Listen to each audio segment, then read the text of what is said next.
Today we're going over the 10.7 refines in Fire Emblem Heroes. For part 1, we'll talk about Brigand boss Basilio, Hugh, and Ascended Joshua. Part 2 will cover Bridal Jehanna and the remixes for Legendary Guinevere plus Mythic Aether. First up, Brigand boss is an Axe Infantry heroic rail unit with good HP and attack along with some middling speed and defense. He has received a new weapon called the Axe of Troubles. The base effect is very simple. Brigand boss will get plus 5 dual stats in combat and deal 23 damage per hit. He also gets breath type cooldown and heals 7 HP on every attack.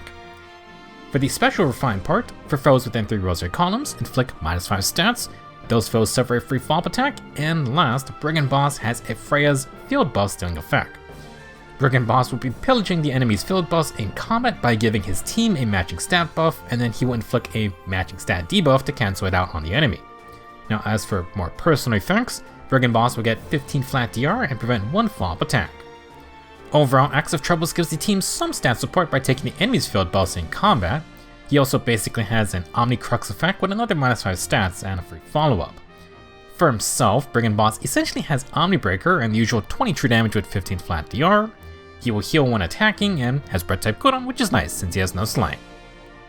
Brigand boss is a fairly simple unit, but since he's got some stat supporting effects, we could lean further into that angle. Infantry can use dual support for +5 attack and speed along with tempo support. With Rise Above, anyone can greatly improve their instructing potential. Now on the newest banner, we have a new C-skill called Tenet Hone. These are the infantry counterpart to the good old Hone Cavalry C-skills. Tenet Hone gives +6 field buffs and the debuff neutralization effect. That's perfect to pair with Axe of Troubles. For full team buffing, Brigand boss can then pair Tenet Hone with Favor. This also adds empathy for more stats in combat, plus the free cooldown can help charge special without fighting. Now, there are both attack and speed and defensive res versions of Tenet Hone, but since there's still no defensive res Favor, you can go with defensive res Tenet Hone and then attack and speed Favor.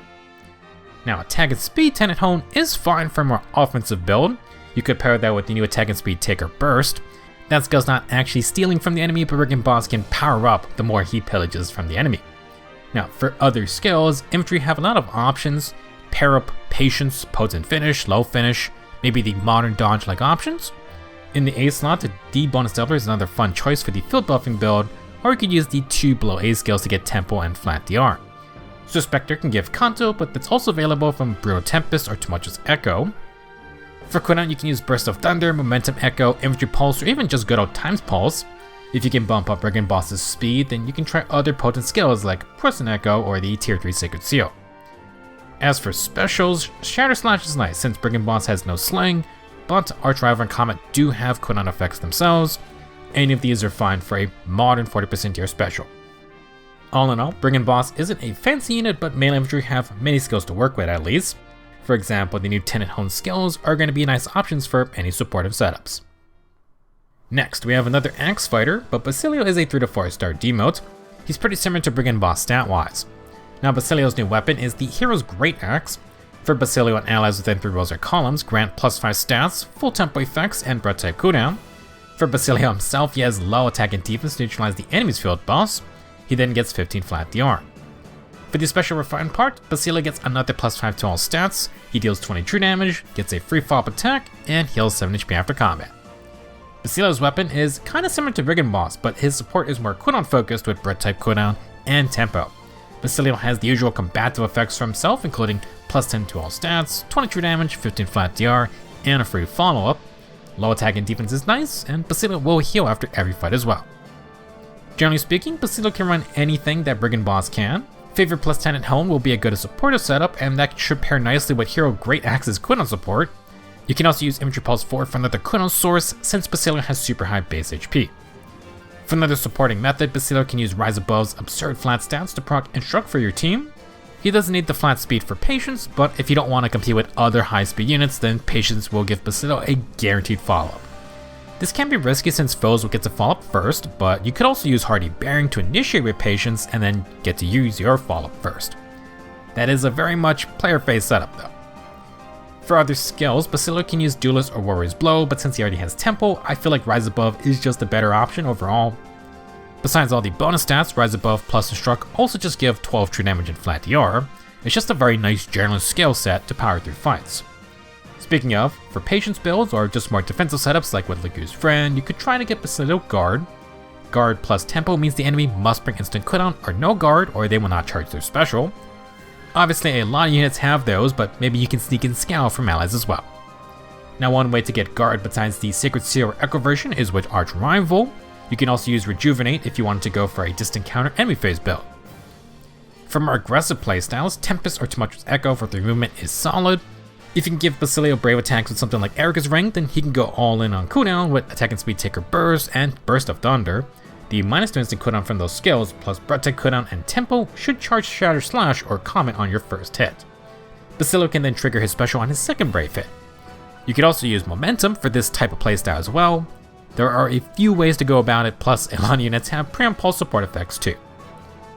Basilio is another fairly straightforward unit. Breathtaking cooldown and tempo support is nice. A lot of units would appreciate both effects.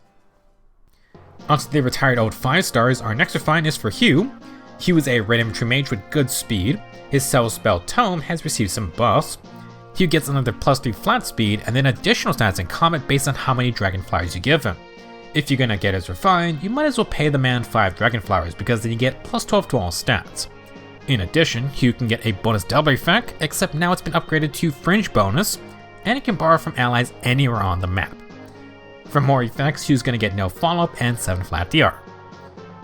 For the refined part, for Hugh and allies within 3 rows or columns, they get +5 stats. Hugh gets 20 true damage while allies get +10 true damage. Last, everyone gets pre-impulses, -1 instant cooldown. For Hugh only, he's gonna get the Raven Tome effect, so now he has weapon triangle advantage versus colorless foes. Last, Hugh will get no guard. Overall, Hugh gets +17 to all stats, and his Fringe bonus effect has a global range, just in time for another 8-dinner ult. To go to his high stat bonuses, Hugh gets no follow-up, no guard, 20 true damage, and pre-impulse. The Raven Tome effect is kinda random, but I assume it might be because his grandma is colorless. I don't know, that's kinda funny if that is the real reason. Backpedaling a bit, Hugh's support should help just about anyone. +5 stats, 10 true damage, and pre-impulse, can't go wrong with that. In general, Hugh would like a field buffing team to get even more stats via his Fringe bonus effect. Unfortunately, range units do not get to use those new Tenet Honed C skills. If you want Hugh to buff up, he does have Rouse attack and speed, but you could also use the easier to activate Oath 4 or Insight C skills. You can also use Favor, Link, Wave, or Rally skills to give his team field boss as well. Favor's cooldown and true damage support would stack with his refine, so it's always a good option. Now, like usual, partnering with Eikthenir or Chosen Legion can give +3 to all field boss. You can also stack bonus double effects with the refine. You can use the Sacred Seal, Close bonus doubler status, Fringe bonus status, and even Mart's Fire Emblem status. Besides having fun stat stacking, you could also run the newer fun mage build of Arya plus Demonic Force. If he uses a 5 cooldown Comet, then when it triggers, these 2 skills will add 50 true damage on top. To get there, Demonic Force has its own -1 cooldown. With Comet and the Refine, this will allow Hugh to trigger Comet on his follow-up attack if the foe hits him back. Another nice benefit is that Hugh might get some flat DR and debuff neutralization. For other skills, Pair Up's another good B skill, and Conjuring Breath can give player phase cooldown. Hugh can also use Rise Above plus Instruct for maximum stat potentials. If you can get a bunch of stats stacked up, maybe you can also go with close counter skills. For attuned Echo skills, Low Echo leans into the stat advantages further, and Tempo Echo can give the other half a tempo for Hugh along with 50% DR piercing. Overall, Hugh doesn't do anything super crazy, but he's got a lot of nice to have perks that we can work with. He could be fun if you do lean into the full stat stacking team. Our last refine for part 1 is Ascended Assassin Joshua. He's an offensive colorless dagger unit, and let's just say he's still holding on to some grudges. Now, Blade of Jehanna has got some big upgrades. It has Sling, and it went from inflicting debuffs to granting +6 attack and speed with +5 defense and res. Joshua still retains low speed and defense. He gets 7 flat damage reduction and no guard for consistent cooldown. Now Joshua will retain his gimmick of having different effects whether he attacks enemies in a straight line or if he attacks diagonally. For enemies in a line with Joshua, he will prevent their counterattack, and he now has Feud to disable their team support skills. For enemies attacked diagonally, Joshua gets true damage equal to 20% of the foe's attack stat, and he now gets 50% DR piercing. For the refined portion, at start of turn and after acting, Joshua inflicts -7 speed and defense, exposure, discord, and the anti-miracle status on closest foes and anyone nearby. He gets another +10 to all stats and deals 20 true damage per hit. Alrighty, so Bladed Jehanna has added some debuffing support along with exposure for extra true damage and anti-miracle, which is still useful to have.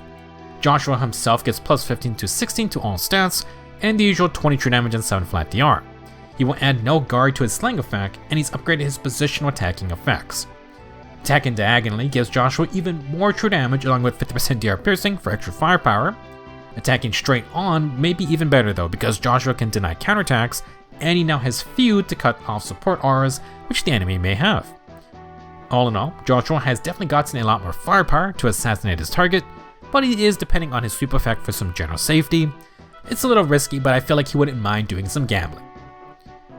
For builds, Joshua can utilize the dagger only skills just fine. Waylay can be his no follow-up replacement, but there is also perfect attack and speed, the no follow-up sacred seal, and the recent no pulse follow. In the B slot, Joshua can use the disarm trap skills, but disarm rumors debuffs are already covered by his refine. For the C slot, Lookout is just generally nice to have for Kanto 2 and distance swap utility. Lookout Smell can give Joshua Scout to try and survive a counterattack, or you could use active Lookout's Desperation if the foe has no C Disrupt.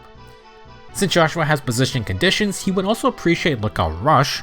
That can give him 3 movement to help pick his fights better, although of course you can also just use something like Sigurd's Ring, or have allies with good warping abilities. Going back to the B slot, Joshua has some good options. Parap is fine, Execution Breath can give him cooldown, and there's the new attack and speed Taker Burst. Since Joshua has a sweep effect, he might be able to safely pick off enemies and stack great talent at the same time.